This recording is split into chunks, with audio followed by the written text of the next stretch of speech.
begin by congratulating you on your book, The India Way, Strategies for an Uncertain World. It is deeply thoughtful, hugely perceptive, and a must-read for all interested in the India way in international relations. And of course, the Indo-Pacific is well covered through, though you have been very diplomatic in your book as you finish the book after becoming the External Affairs Minister. And also, Ladakh was yet to happen, I think. The different chapters of your book begin with very thoughtful quotes. The one that I like best is the last one from Swami Vivekananda. And I quote, "The world is a great gymnasium where we come to make ourselves strong. And to make ourselves strong, there are many facets, many dimensions. It's the economy, it's security, it's the maritime region, it's cybersecurity, just to mention a few. You are, of course, at the center now of India's diplomacy with the world, dealing with China, dealing with the USA under President-elect Biden, dealing with the ASEAN region and East Asia, and of course, our relationship, which to some extent is a bit of a disappointment, which is that we have not joined RCEP. You, of course, have to deal with the Quad, you have to deal with Europe, you have to deal with the world. And you have many challenges on your plate, and hopefully you will share your thoughts with us and give us an insight into your perspective. And of course, I'm told that we have a very large audience, both in India and outside India. So Dr. Jaishankar, I give you the floor. Thank you. Mr. Godrej, dear colleagues, friends, it's a great pleasure to join you all this afternoon. I've been asked to speak, as you've heard, about the Indo-Pacific concept that has recently gained greater salience in diplomatic conversations. But this is a business gathering, and my effort today would be to convince all of you why the Indo-Pacific matters in your life as well. In doing so, I expect to set at rest some of the misconceptions in that regard. Hopefully, that would contribute to an even wider understanding of an approach that has actually been gathering increasing traction in recent days. So, what is the Indo-Pacific really about? Literally, it signifies the confluence of the Indian and the Pacific Oceans that can no longer be handled as distinct spheres.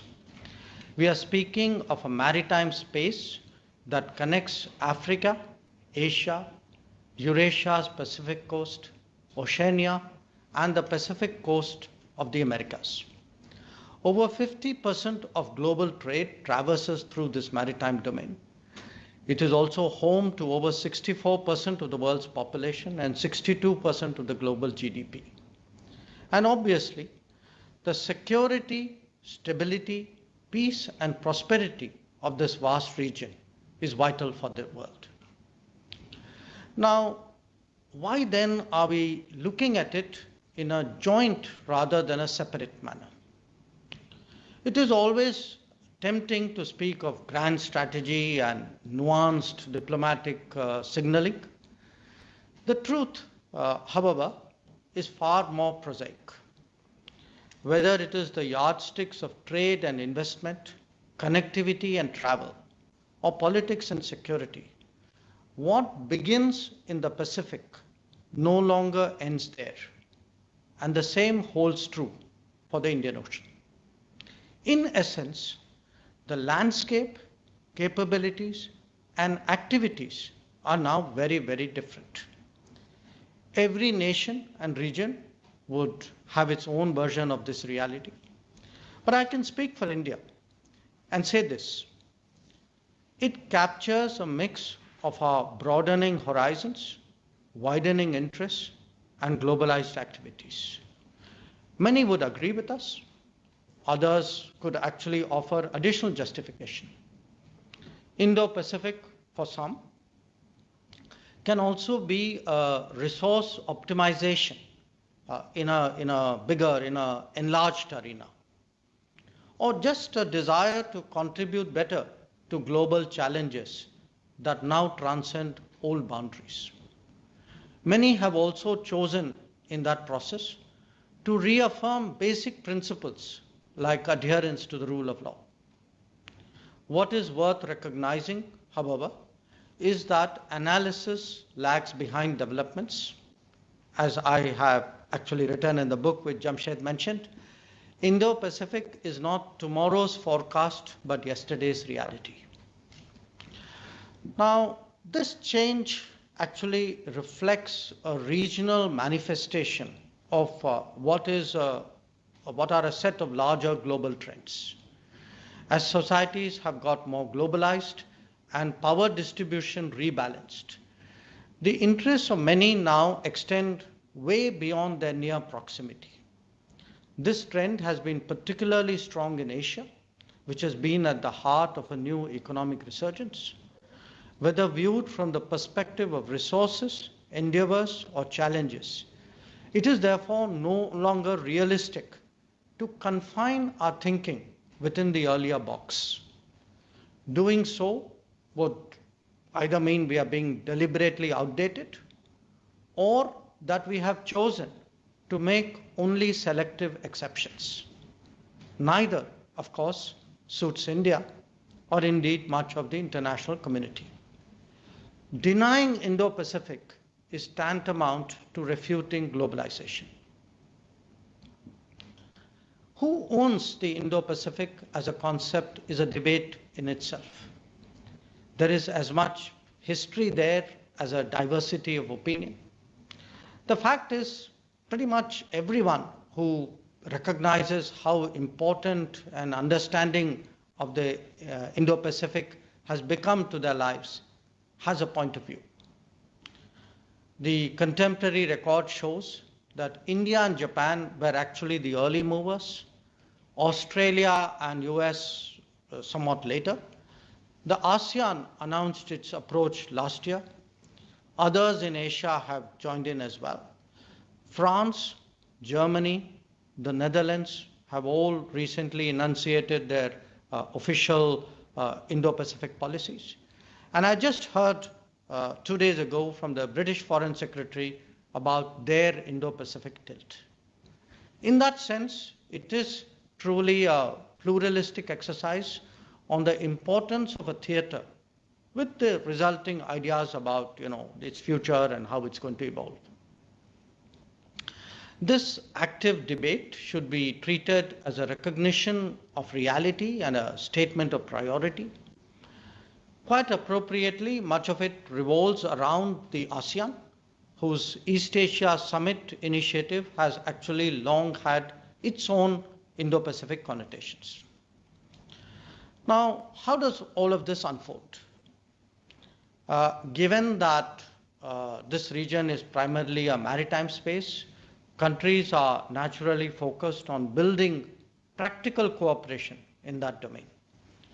A safe, secure, and stable maritime space is a necessary condition for peace, security, and prosperity. Conversely, threats there imperil human security in all its dimensions, whether by disrupting commerce, disturbing the ecology, or creating disputes over ownership and rights. In our interdependent world, the complexity of such challenges has become too large for any one nation to address by itself. Indeed, the very vastness of this arena brings out the need for collaborative action and why that has now become so pressing. Naturally, the individual interests of countries are at stake, but then so too is their collective benefit in ensuring that the global commons is better secured. It is this challenge of harmonizing the pulls and pressures that the Indo-Pacific policy of all players need to address today. Now, most of us at this summit would, I think, intuitively appreciate why India needs to give the Indo-Pacific its fullest attention. They will recall that the era of reform began with the Look East policy and the extension of our activities to the ASEAN. They would also remember that in due course, this paved the way for a much more intensive engagement with East Asia and Oceania, with Japan, Korea, China, Australia. It took, in fact, but a few years for more of India's trade to move eastwards, to be conducted eastwards than westwards. To the change of direction was also added additional facets of cooperation ranging from connectivity to security. The Look East thereby became the Act East. And it kept growing. We are now reaching out to the Pacific coast of the United States and Canada, just as we do much more with Latin America. Our engagement with the Pacific Islands has become serious.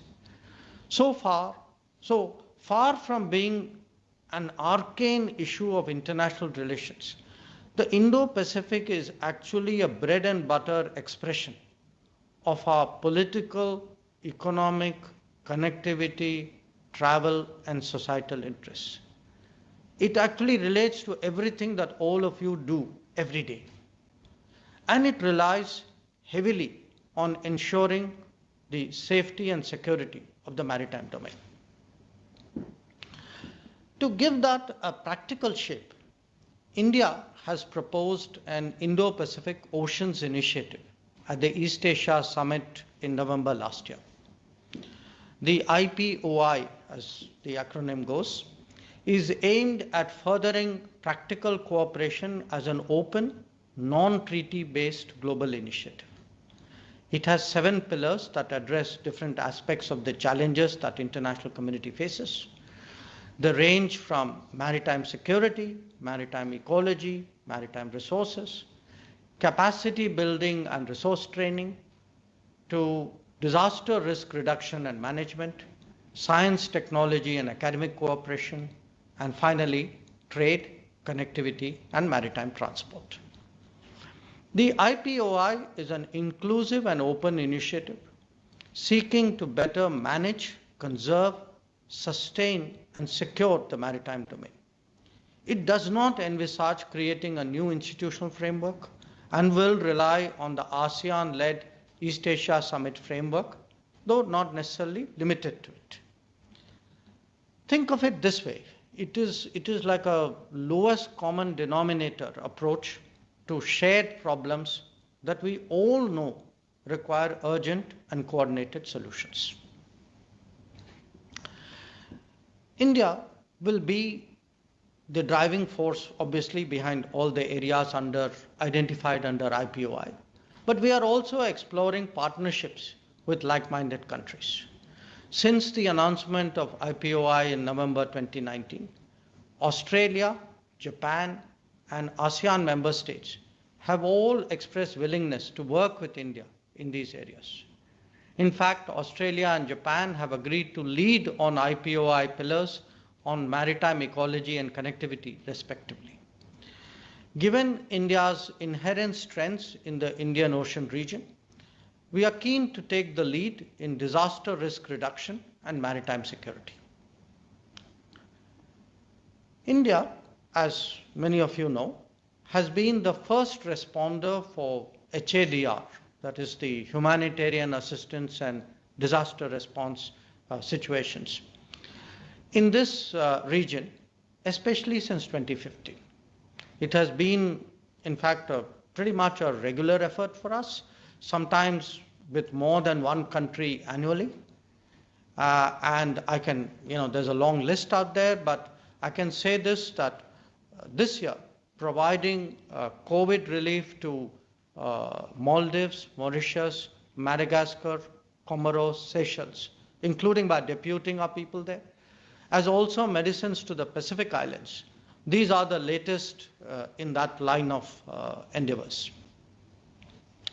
India co-chairs the ADMM Plus, this is the ASEAN Defense Ministers meeting, ADMM Plus expert working group on HADR with Indonesia, and we are also presently the lead country for disaster risk management in the Indian Ocean Rim Association, IORA. We have a tsunami early warning system in the Indian Ocean through which are currently providing information to countries in the region. The system, in fact, is run by the National Center for Ocean Information Services, which is in Hyderabad. We are also the prime mover in the creation of the Coalition for Disaster Resilient Infrastructure, which was announced by the Prime Minister at the 2019 UN Climate Action Summit. It aims to promote disaster resilient infrastructure through research and knowledge sharing in the fields of infrastructure risk management, standards, financing, and recovery mechanisms. We have also taken the lead in evolving common guidelines on HADR and common SOPs for search and rescue in the Indo-Pacific region. We are currently finalizing the guidelines on HADR cooperation within IORA and are working similarly with the EAS for finalizing their guidelines. Now, when it comes to maritime security, here too we have been promoting plurilateral and multilateral cooperation against non-traditional security challenges, including transnational crimes, piracy, drugs, arms smuggling, and human trafficking. This area, of course, addresses the traditional domains of security, starting with maritime domain awareness, long-range identification and tracking of ships, etc. In fact, again, if you look at it, India has been taking the lead in organizing maritime security cooperation conferences under the East Asia Summit. The fourth such conference was held in Chennai in February this year in partnership with Australia and Indonesia. India is also an active participant in the Singapore-based Regional Cooperation Agreement on combating piracy and armed robbery against ships in Asia. This started when there was a lot of piracy around Indonesia. We have maintained deployment of ships for maritime security and anti-piracy operations in the Western Indian Ocean as well, and the Gulf of Aden since 2008, and the Gulf of Oman since 2019. They have helped greatly in addressing these threats and what would be of interest to many of you in reducing insurance costs. We have also been at the forefront in promoting maritime safety and security, participating in plurilateral and bilateral exercises, both by the Navy and the Coast Guard, for several years, have helped to build confidence, achieve interoperability, and evolve common SOPs between forces of different nations. We have been leading the efforts in the region to promote what is called white shipping information exchange through an information fusion center, which is located in Gurugram. Several countries have already joined this effort, and many more are keen to do so. India's maritime domain awareness initiatives have strengthened capabilities of several countries, and we have also helped with equipment, with training, and we have assisted with hydrographic survey, which has supported the charting of waters for some countries, and I can tell you many more countries are actually interested in that. Now, despite our best efforts, the fact is that India doesn't have the capacity to lead cooperation efforts across all the 7 pillars. It is with this view that we are actively seeking partnerships with like-minded countries. If I were to point to a case in point, so to speak, it is the maritime ecology pillar. This is a critical area where we are trying to protect the marine environment, including finding technology-based solutions to pollution and combating, in particular, plastic marine litter, ocean acidification, and oxygen depletion. Most recently, in August 2020, we actually sent Coast Guard teams and equipment to Mauritius to fight a very significant oil spill there that caused an environmental emergency. Other countries helped too, obviously. But I mention this because it highlights the need for regional cooperation in such emergencies. So we are particularly glad that Australia has agreed to lead cooperation in this on the maritime ecology pillar of the IPOI. India and Australia will together host an EAS conference on combating marine pollution and marine plastic debris, hopefully sometime early next year, which will bring together the larger East Asia summit community. India is also part of the Bay of Bengal large marine ecosystem project that seeks to improve the lives of coastal population and to help with the regional management of the Bay of Bengal environment and its fisheries. Another important focus is on marine resources. This involves conservation activities, including sustainable management of fish stocks, preservation of species diversity, action against illegal, unreported, and unregulated fishing, IUU fishing, conservation of maritime protected areas, and ensuring sustainable exploitation of seabed resources. IUU fishing, and I'm sure Jamshed would agree with me here, in particular has emerged as a very important issue, and there is a need to address this through a regional framework of cooperation. India has undertaken to organize an EAS conference in that regard.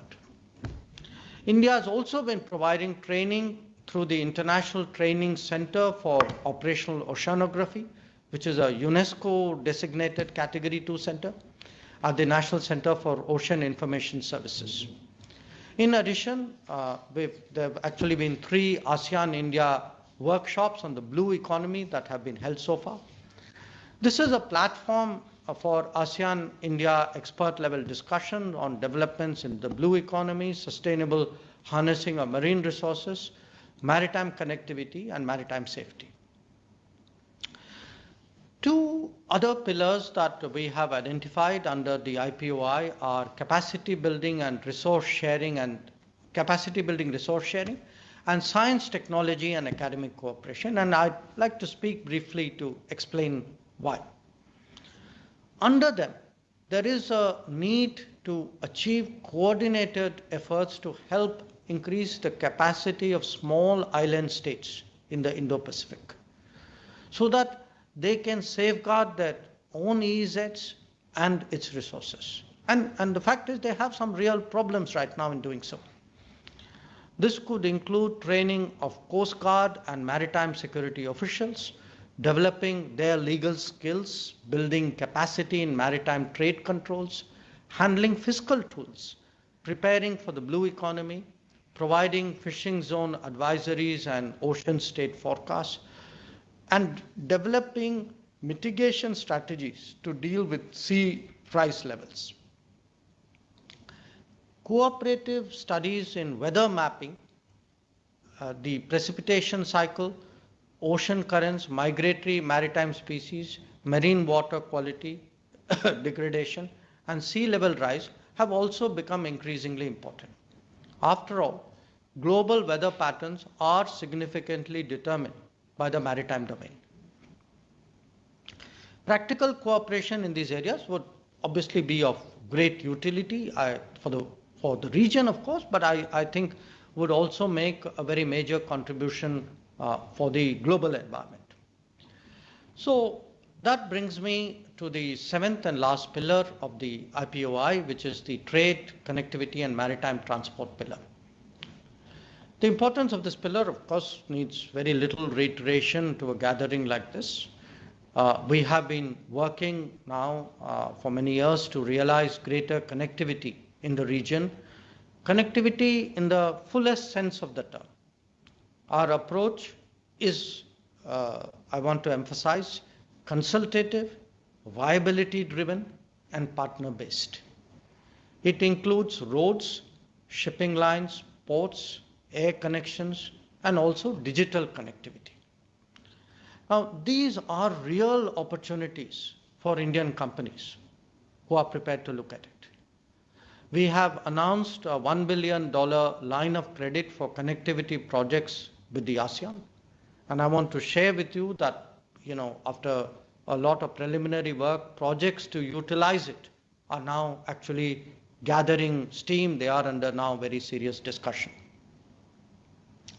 We have also for some years now been pursuing the trilateral highway project connecting India, Myanmar and Thailand, and we look forward to a time which shouldn't be that far away to extend it eastwards towards Vietnam.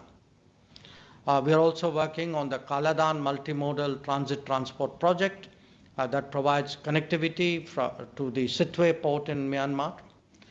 And these projects, once they are done, they will, change our sense of distance to Southeast Asia, because they will actually give us that smooth physical connectivity that we have not had so far.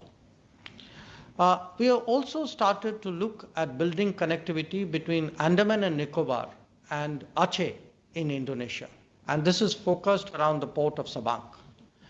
Announced in 2018, it is really work in progress now.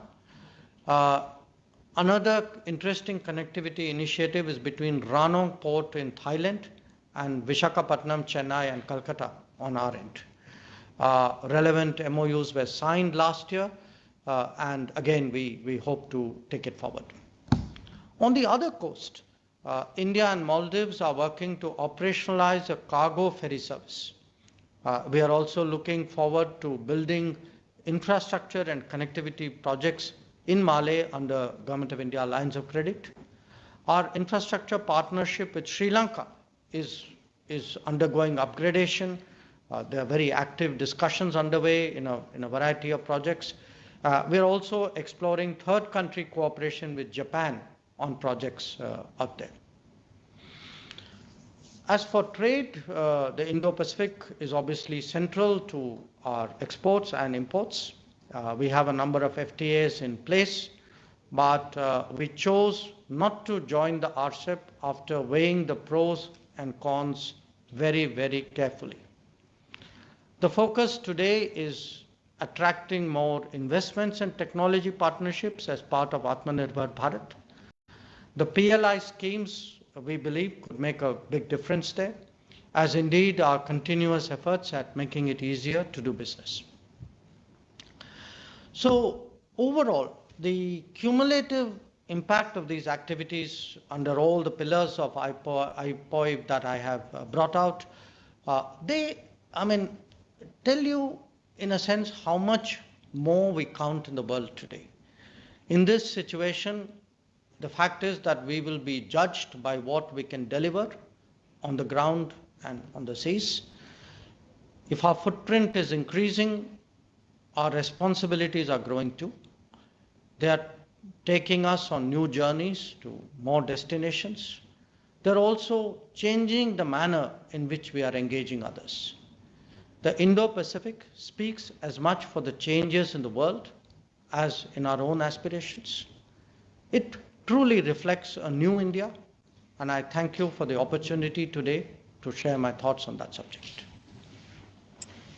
So thank you very much, Dr. Jaishankar, for that very wide-ranging exposition on our interests in the Indo-Pacific and what the opportunities are